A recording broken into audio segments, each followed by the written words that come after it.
بسم اللہ والحمد للہ والصلاة علی رسول اللہ اما بعد فاعوذ باللہ من الشیطان الرجیم بسم اللہ الرحمن الرحیم ان اللہ یمسک السماوات والارض ان تزولا ولئن زالتا ان امسکہما من احد من بعدہ انہ کان حلیما غفورا صدق اللہ العظیم وبلغنا رسولہ النبی الکریم الامین ان اللہ وملائکتہ یصلون علی النبی یا ایہا الذین آمنوا صلوا علیہ وسلموا تسلیما الصلاۃ والسلام علیک یا سیدی یا رسول اللہ وعلی آلک واصحابک یا سیدی یا رحمۃ للعالمین۔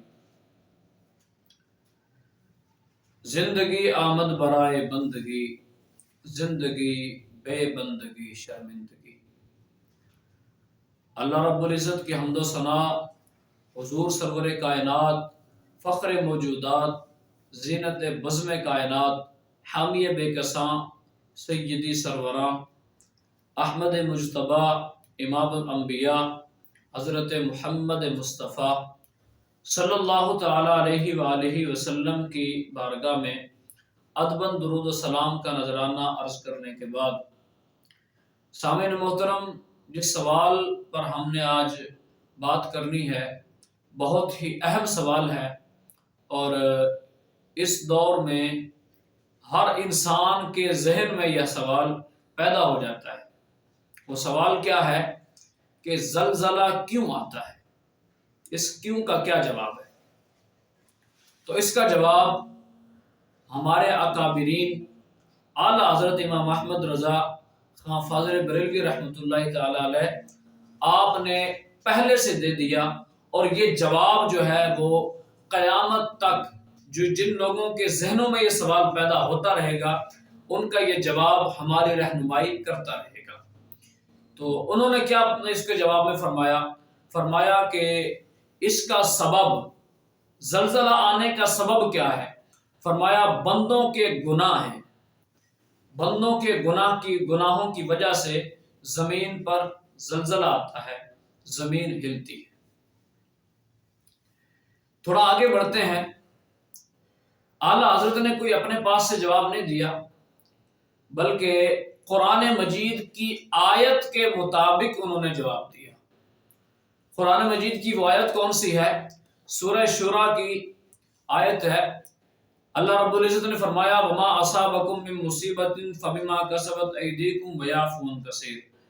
فرمایا کہ تمہیں کوئی چیز نہیں پہنچتی، جو بھی تمہیں مصیبت پہنچتی ہے، وما اصابکم من مصیبت فبما کسبت ایدیکم، وہ تمہارے اپنے ہاتھوں کی کمائی ہے، وہ تو نے اپنے جو ہے نا کرتوتوں کی وجہ سے جو تمہیں مصیبت پہنچتی ہے وہ جو ہے وہ تمہارے اپنے گناہوں کی وجہ سے پہنچتی ہے۔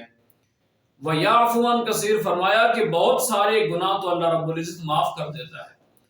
تو تمہارے گناہوں کی وجہ سے، بندوں کے گناہوں کی وجہ سے یہ مصیبتیں آتی ہیں، یہ زلزلے آتے ہیں۔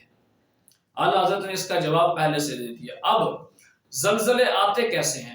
اللہ رب العزت کے یہ تو بات واضح ہو چکی۔ اللہ رب العزت نے قرآن پاک میں فرمایا ان اللہ یمسک السماوات والارض ان تزولا، کہ بے شک اللہ رب العزت نے ہی زمینوں اور آسمانوں کو ٹھہرایا ہوا ہے کہ اب یہ نہیں ہلتے۔ اگر یہ ہل جائیں تو اللہ رب العزت کے سوا ان کو اپنے مرکز و محور پر کون برقرار رکھ سکتا ہے؟ تو اللہ رب العزت کے حکم سے ہی یہ ہلتے ہیں، اگر ہلتے ہیں۔ تو اس کی مزید تفصیل حدیث پاک میں ہے۔ حضرت عبداللہ ابن عباس رضی اللہ تعالیٰ عنہ، آپ حدیث پاک کے راوی ہیں، فرماتے ہیں قال خلق اللہ جبلا، اللہ رب العزت نے ایک پہاڑ کو پیدا کیا۔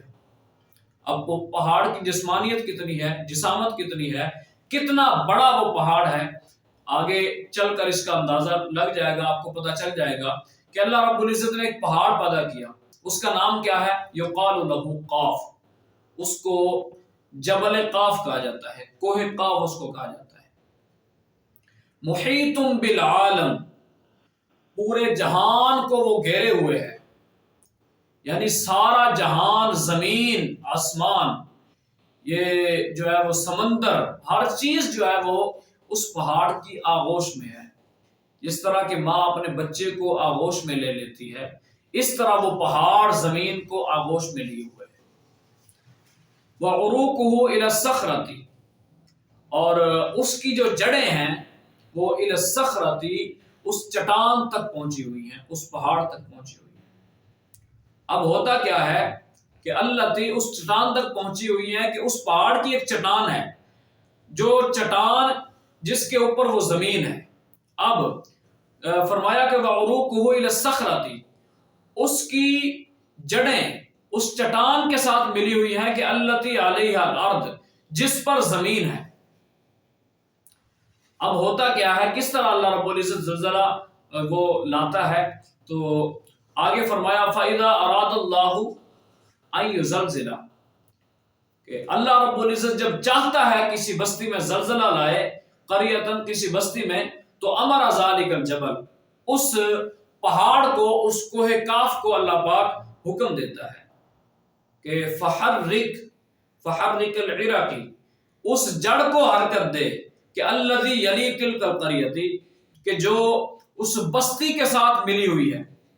اب اللہ پاک حکم دیتا ہے پہاڑ کو، جبل کو، کوہ کاف کو، کہ وہ اپنی اس جڑ کو حرکت دے۔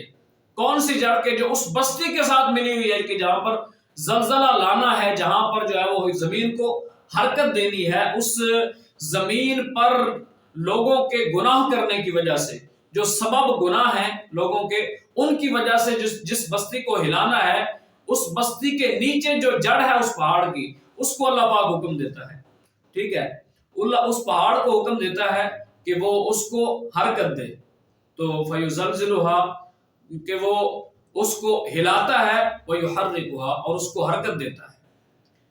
اب سامعین محترم، اس پوری بات سے سمجھ کیا آئی کہ سائنس کی تحقیق ایک طرف ہے۔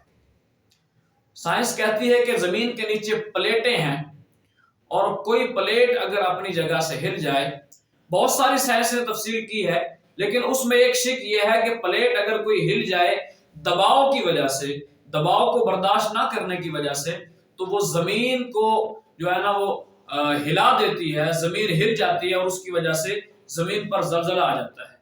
لیکن اصل سبب جو شریعت کے آئینے میں ہے، سائنس ایک طرف ہے، اگر سائنس کھڑی ہے شریعت کے پیچھے، کہ جس طرح امام کے پیچھے مقتدی ہاتھ باندھ کر کھڑا رہتا ہے، اس طرح اگر قرآن و حدیث کے پیچھے سائنس کھڑی ہے تو ہم سائنس کو مانتے ہیں۔ یہاں پر اگر دیکھا جائے، سبب جو سائنس بتا رہی ہے وہ اور ہے، اور قرآن و حدیث جو ہمیں سبب زلزلے کا بتا رہے ہیں وہ اور ہے۔ ہم دیکھیں گے قرآنی نقطہ نظر کو، ہم دیکھیں گے حدیث کے نقطہ نظر کو، تو ہم اس پر بات کریں گے۔ کیا ہوتا ہے؟ اللہ رب العزت کی طرف سے حکم ہوتا ہے، اللہ رب العزت چاہتا ہے، جہاں پر چاہتا ہے اللہ رب العزت زلزلہ جو ہے وہ لاتا ہے۔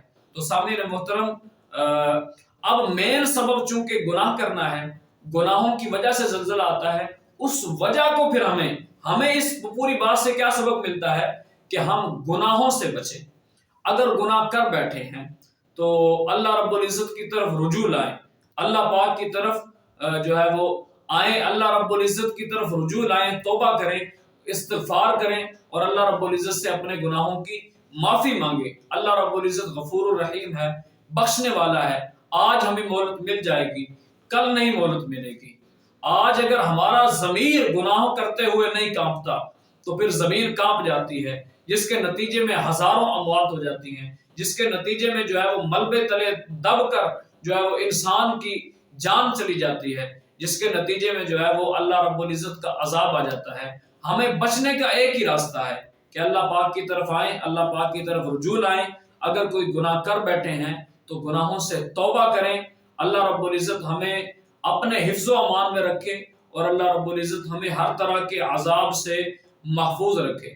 اللہ پاک کی بارگاہ میں دعا ہے خالق کائنات ہمیں نیک عمل کرنے کی توفیق عطا فرمائے۔ اگر کوئی گناہ کر بیٹھے ہیں تو ہمیں توبہ کرنے کی توفیق عطا فرمائے۔ آمین بجاہ النبی الامین۔